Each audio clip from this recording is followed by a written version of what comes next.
Hello everyone, so this is Edmond Mindaros channel at sa video ito ay pag-uusapan natin at i-guide ko kayo on how to quickly send money from Shopee Pay wallet to Maya savings account number.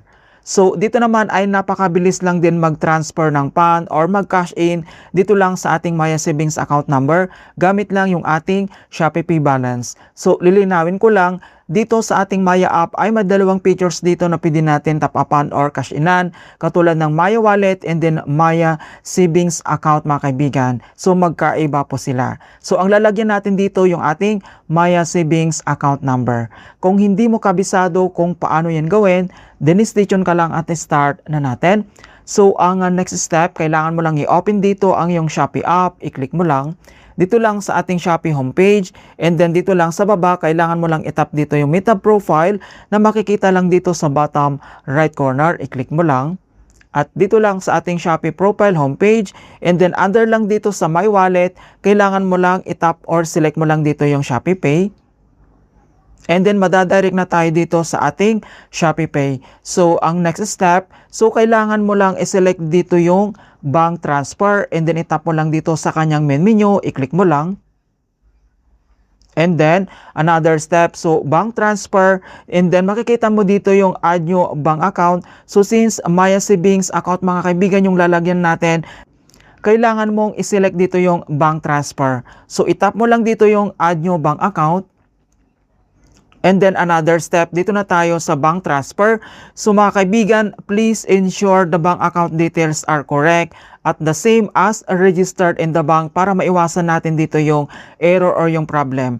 Ayan, so in another step, dito na tayo sa pag-enter ng bank name. So i-click mo lang dito mga kaibigan yung arrow na yan. I-click mo lang, and then kailangan lang natin i-locate dito yung Maya Bank. So mag-scroll down lang tayo, and then i-locate lang natin. At once na-locate mo na dito yung Maya Bank, and then kailangan mo lang yan i-select. At once na-select mo na dito yung Maya Bank, and then dito na tayo sa pag-enter ng ating Maya savings account number na 12 digits. Okay, so 12 digits to mga kaibigan, and kailangan lang natin itong i-fill out. At once na-enter mo na dito yung 12 digits na Maya savings account number, so kailangan mong i-double check mabuti. At dito na tayo sa pag-enter ng port name ng receiver or pwede mo naman sa SIM account. So i-click mo lang dito sa pag-enter naman dito ng port name. So first name and then last name. So either capital man, letter man yan, or small letters. Pwede po yan basta tama yung details. And then enter lang natin. At once na-enter mo na dito yung full name, so i-double check mo lang yung bank name, account number, and then yung full name ng receiver or SIM account mo, pwede po yan.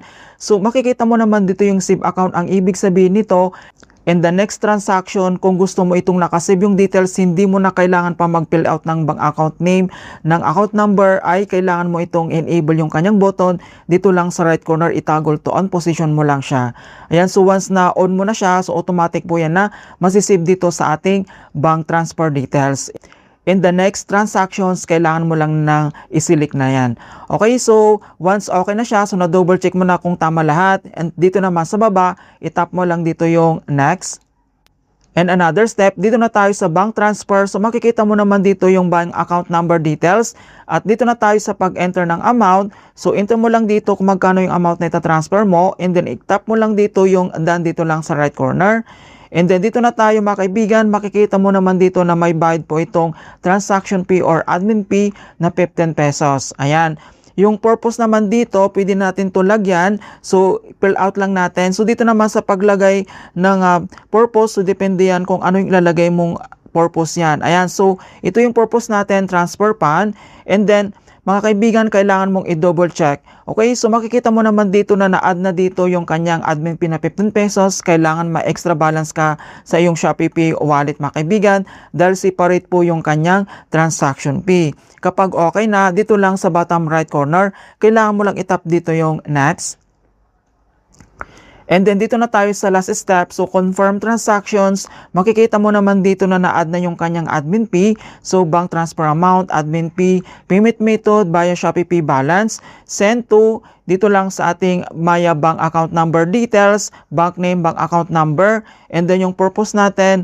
So please ensure all details are correct. So by clicking send money, now you hereby validate and agree to send funds to account you indicated. Your transfer will be sent and cannot be reversed once na nagkamali tayo dito. So kapag okay na at sa palagay mong tama lahat yung details, kailangan mo lang itap dito yung send money now.